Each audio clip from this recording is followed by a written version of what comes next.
Like, I can't even. Like, seriously, I cannot. There is no way in this world that I actually can. There's like no way that I could ever can. Okay?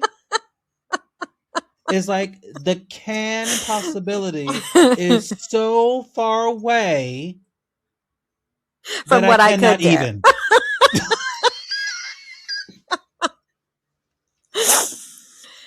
Hey, everybody. Welcome Wait to. a minute. Hold on, wait a minute. I don't know what I was saying. It's like the possibility of canning is just so far away that it's just not even possible to can.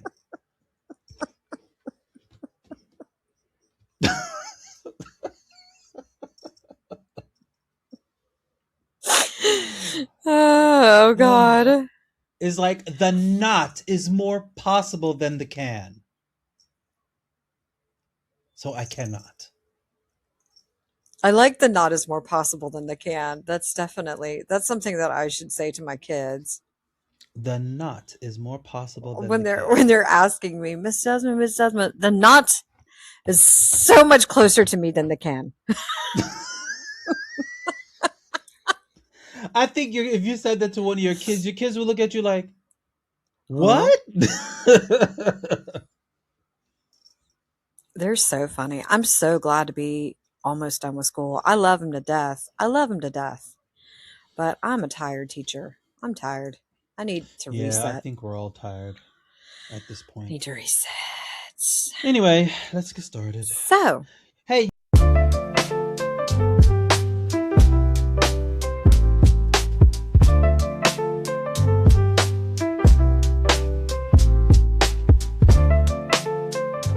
hey everybody. Welcome to The Elephant Between Us. where we drag uncomfortable truths into the light, whether people like it or not. Because history does not care about your feelings. Not a lick. I'm Desma. So, and I'm David. Mm. And to all of our friends, if you are listening to us on Spotify and you are watching us on YouTube and you follow us on Facebook, please like, share, and subscribe and hit the notification bell so that you know when we post a new video. So, ding, ding, baby, ding, ding. Ding, ding. Welcome, everybody. Welcome, welcome, welcome, welcome. And Mm-hmm. today we are talking about something Americans love to oversimplify: Okay. What's that? generational wealth. Mm. So, why is it difficult for Black Americans to keep and build generational wealth? And why is the phrase, well, why don't they just go back to Africa, such a stupid and disingenuous sentence? One of the most historically unserious arguments ever. And it's still on repeat every single time. Yeah. That it's heavy. That's heavy. Yeah, it's heavy. So Mm-hmm. people talk about wealth in America. And yes, America is probably literally the most wealthiest country in human history. Like, everybody started this race at the same time, at the same starting line, which is not Among true one of the because, wealthiest. well, among one of the wealthiest, yes. And Right. this is fiction. This is absolutely fiction. Not everybody started at the same place. Generational wealth is not just about hard work. Most of the time, it's about time, it's about protection, it's about inheritance, it's about land ownership, it's about access to loans, legal protections, it's about stable institutions, and the ability to pass resources down through the generations without interruptions. And unfortunately, lots of Black Americans A lot of Black American foundations are sabotaged, stolen, burned, blocked, or even legally denied for centuries. So it's really a difficult thing to say that we all started at the same starting place when clearly we have not. Hmm. And I think people underestimate like how cumulative that damage is, Exactly. how So much it because becomes, you know? right, people love saying, um, "My grandparents came here with nothing." Okay, they came Do they here with talk like nothing. that? Yeah, but you know, many immigrants, depending on where they come from, let's keep it 100, depending on where they come from, still arrive to the United States or to America with some things that Black Americans just don't have. And, Mm. it's usually legal personhood. It is usually recognized citizenship pathways, protection under laws, the ability to own properly consistently without it being taken away from you or robbed or burned to the ground, and the ability to pass this wealth down to their children without systemic interruption. Black Americans spent centuries in a system where even family communities was unstable. So when I say unstable, I mean children being stolen away. I mean marriages ignored legally, labor stolen, and literacy is criminalized. So you cannot build generational wealth while simultaneously being treated as generational property. It's just not possible. Well, and when generally when immigrants come to the U.S., those that look like me, you already have an advantage. Hmm. Like you have the advantages that Black people would not, just because of the things that we talk about on this Right, podcast. Like right. so, um, And that. just what you said, immigrants Mhm, that I'm sorry, immigrants that look like you. That sentence alone explains a lot. It really, mhm, really mhm. does. So then, Yeah, yeah. after slavery ended, people act like, oh, now the barriers are gone. Everything's okay now. Everything is even now. No, no, it didn't happen that way. It just didn't. So Mhm, Reconstruction gets crushed. Black towns get destroyed or have been destroyed. Land was stolen. Terror campaigns erupted like the KKK and the Night Riders. They went around, from town to town and destroying black cities, black villages, and, voting suppression. Then, after slavery, what happens? Jim Crow arrives. The redlining, mhm, the mhm. employment discrimination, the school inequality, the predatory lending, mass incarcerations. At every major stage in American building wealth, Black Americans were either excluded or targetedly disproportionately. And that matters. And especially with housing, Housing was huge, huge, Desma. For many American families, home ownership definitely. becomes the foundation of the middle class wealth. So, property Mhm, appreciation, equity, and inheritance. But for decades, Black families were systematically um, denied loans or pushed into underfunded neighborhoods through redlining policies. Meanwhile, white suburban wealth expanded massively with federal support. The gap compounded across generations. One family passes down a house to their next generation, another family passes down debt. mm, Those mhm, were, or I shouldn't say were, these are, I should say, those are completely different economic futures. So one mhm. people can pass down a house and land wealth. The other one can only pass down debt.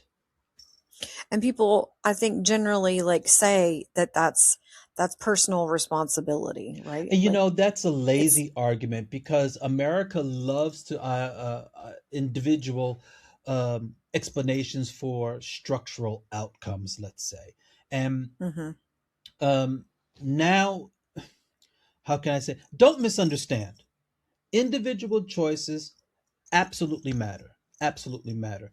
Discipline mm, matters. Um, Education matters. Financial literacy matters. But we also have to understand for decades and decades and decades, these were the simple things that were denied African Americans, Black Americans. They were denied um, the education. They were denied even the financial literacy.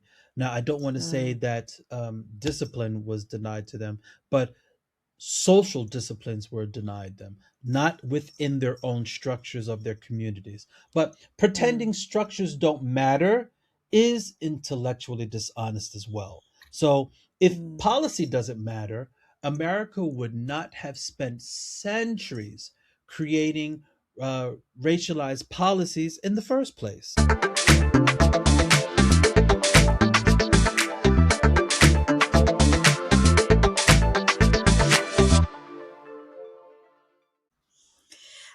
So that's the contradiction that people avoid, right? Absolutely. Now, Mm. let's talk about this. Go back to Africa. This argument is so stupid because I wish somebody would say that in front of me. I wish somebody would say that in front of me. I will tell you something, Desma. I've had African people to me say, well, if America was so bad, why didn't you just come back to Africa? And my argument is, come back to where? Where in Africa? Am I supposed to just get on a plane and stop in any old country and say, hey, I'm here? Yeah. It Yeah, yeah, doesn't yeah, work yeah, that way. yeah. So, Where? this How? argument and how, but so this argument is so stupid and intellectually dishonest because historically it falls apart almost immediately. And when I say Mm, historically, because people were taken from Africa, but where in Africa, nobody actually knows. We have an idea that it was all West Africa, but where exactly were these people taken from? We don't know. And lots of people, after the abolishment of slavery, did go back to Africa and formed the country. Liberia. So these are all American descents, African American descents, who went back to Africa and lived in that country or formed that mm. country, I should say. But first, Africa is not one country. It is 54. And So not when you even say just go we back can't to just say Africa, what am I 54. supposed to close my eyes and Like, go, here? What am I supposed to right, do? right. That alone tells you how shallow that argument is. It is shallow. And second, most enslaved Africans brought to the United States, or to the Americas, I should say, do not know exactly where they come from after generations of forced displacement, language destruction, family separation, and culture erasure. People talk like there was some easy return address. There wasn't. And, they also, yeah, it's like, oh, look, just go back there. Go back there where? We don't know where we come from. We have been uprooted from our roots, our descendants, our land, our culture, our language, our everything has been taken from us. And then you want us to go back there. Back there to where? Yeah. Well, by the time that slavery ended, Black Americans already had a different kind of culture anyway, right? They had Hmm. their it was just kind of what do you say, like a homogenous kind of big old mix, a Well, soupy it's not mix because of it's different not cultures, of different coming from different places and right different languages, and you because have your why? own. Yeah. Why? Because black people, just like white people, black people are not a monolith. Right. Just like You'd all have your own Asians, culture. exactly. Yeah. Asians are not a monolith. So African Americans are not simply Africans living in America. They became their own ethnic group shaped by America through slavery, through survival, through Right. Southern culture, through music, religion, language, food, resistance, shared historical trauma. So by the late 1800s, many formerly enslaved people had been in America for generations, longer Mm. than many white immigrants arriving from Europe. So America was their home. They didn't know anything else. They only knew America. So sending a black person who doesn't know, or an African, back to Africa, who has never been to Africa and has their family hasn't been in Africa for generations, are we just supposed to go and stand there with our hands in the air and be like, okay, we're here now, so what are we supposed to do? Even Hmm. America refused to recognize them belonging to it. It's just a mess. It's a mess. Well, I mean, the whole idea of going back to where you came from isn't isn't realistic anyway. Like No, not even remotely. it's not realistic. Like you said. No. Imagine being emancipated with no wealth. Imagine being emancipated with no land. Imagine being Yeah. emancipated with no legal rights. Imagine being emancipated with widespread racial terror, and then somebody Mm. says to you, just leave the continent. Well, That is we've so talked about this. disingenuous. Yeah, we've talked about this, like the the major displacement of all of these slaves when it was finished. Absolutely. And there weren't any tools. There was no one was there to help, because if you have never owned land, you don't know what that means. You've never had to do Absolutely. it, and you don't know how to do it. So Absolutely. With what ship am I supposed to go back with? With what money am I supposed to go back right, with? right, What right. national infrastructure am I supposed to go back with? With what Hmm. government receiving me am I supposed to go back with? And where am I supposed to go back to? Hmm. Hmm. People say this so casually, like, it's not really meant for us to truly go back, but they say this to us. Why don't you just go back to Africa, as a slight, because they believe Right. that Africa is not as advanced as the United States. So people say this casually because they know, um, they're disconnected from the historical reality of extreme poverty after slavery. Hmm. Most formerly enslaved people were trying to survive day to day, not financial, uh, international relocation. We weren't looking for that. We weren't looking Hmm. to go back to Africa to survive. We wanted to survive in the country that we were in, because we Hmm. had been there for so many generations. So it wasn't a viable thing for us to go back to go back to Africa. And for what? Well, some groups tried, like, colonizing, like colonization movements, right? Like they tried Yes, to get, like yeah. I said before, like Liberia is part of that history. Mm, But right. even that situation was complicated. So not every black American wanted to leave, because they had been here in the United States for so many generations. They felt like, well, we helped build this. Why should we Hmm. leave? So Hey, many d- believe that, they earn the right to claim, America through forced labor and sacrifice. mhm.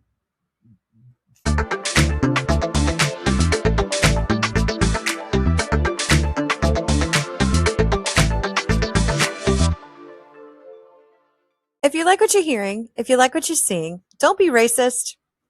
I subscribe. Think about the psychology. Now, I am not a psychologist. I do not even. I don't have a degree with one in psychology, and I don't play one on television. But your ancestors literally built enormous parts of the country through unpaid labor, and then Hmm. somebody says, "Leave." Right. That's not just insulting; it ignores history entirely, and it's diabolical. It's Hmm. evil. And those communities that did thrive after, they were targeted.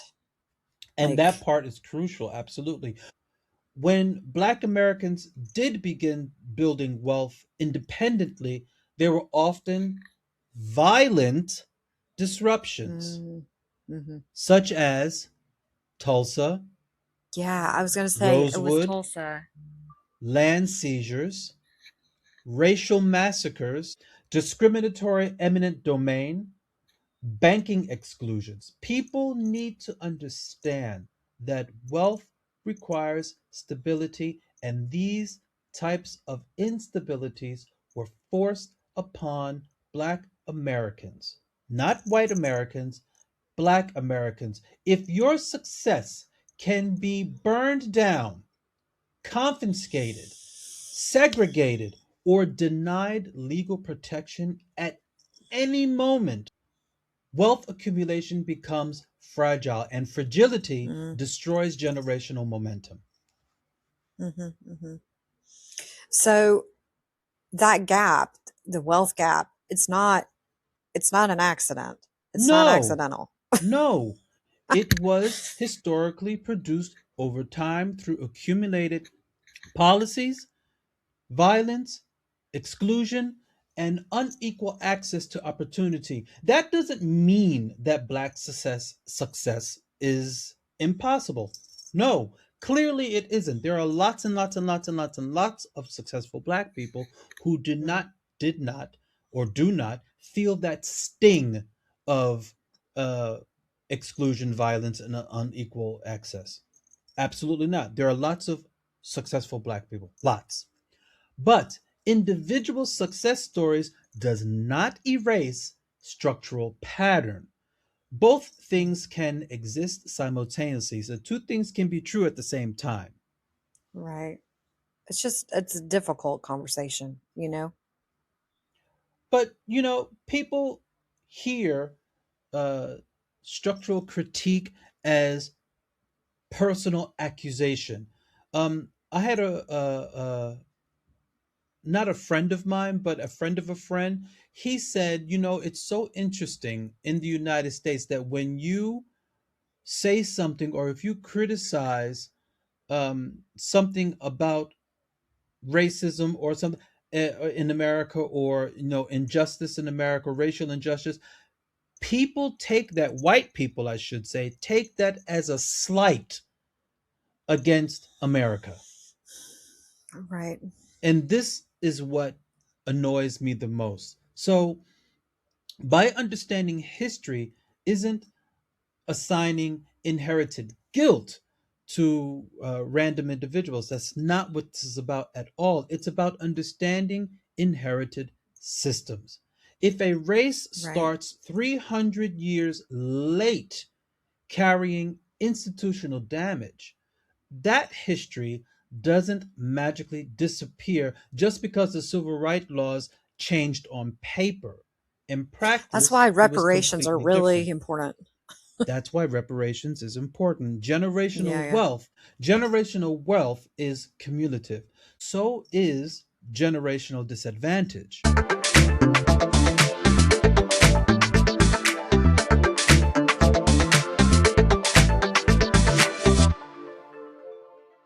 All right. So what are we going to say is the elephant between us?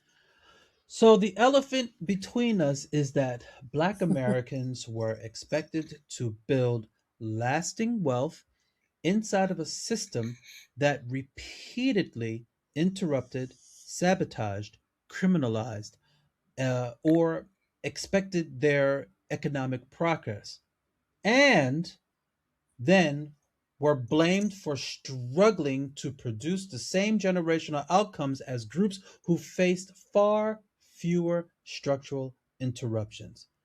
That's not just a history problem, that's an honesty problem. History doesn't care about your feelings. Not a lick. So, my All dear right. friends, thank you so much for listening to us today. Thank you for joining me, friend. Thanks for teaching. I'm always I learning don't think, something new. I'm always like these conversations are always so good from my perspective. Like it's always like, okay, I mean I know about this, but it's always nice to kind of broaden the scope on things, you know. well, the It's thing is, important. Desma, is that a lot of people think that, black people always like to play the victim card. They like to play the oh, woe was me card. But they also have to understand what cards we've been dealt Hmm. through American history. And it's not about black people, oh, woe was me, with their hands out, give me, give me, give me. No, that's absolutely not it. We started literally 300 years behind you. Yeah, yeah. Why don't you understand that? You don't want And to understand it because you don't like the mm, color of my skin. That's why you don't want to understand it. It's completely disingenuous. It's intellectually dishonest. If you have intellect. if you have intellect. Well, I think also Yeah. the argument of, oh, you all just want to make it a race issue. It's always a race issue with you. It is a race No, issue. Everything I in mean, America is a race n- issue. no, it's not. Not sometimes, not all the time, but with stuff like Desma, we this, about to part listen, ways on that. listen. This topic, absolutely it is. Hmm. Hmm. Absolutely it is. I'm saying in general for every topic we're talking about. It doesn't have to be about race. But with this topic, it is definitely. If you just read a Can I couple push back books, a little bit? push back. What in America, what social policy that we have in the United States does not involve race? What social policy? Is not impacted or affected by race?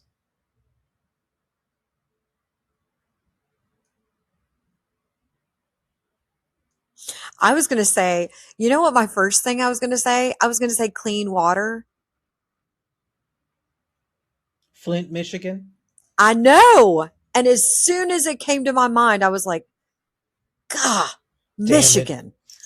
You know, And like with that, I was just thinking anything could be just a simple right that we have as like US citizens, like having clean water, fresh air, that kind of thing. Put healthcare, those words right back into my mouth.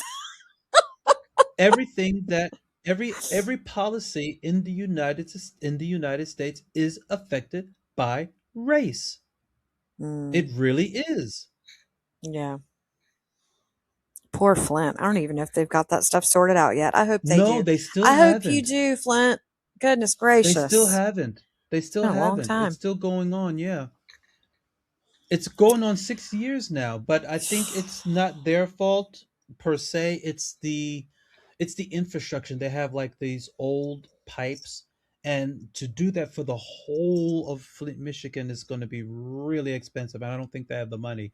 Not excusing it, but I'll probably cut this out They of the don't video have the anyway. money, but we have the money for a ballroom. Okay. Okay.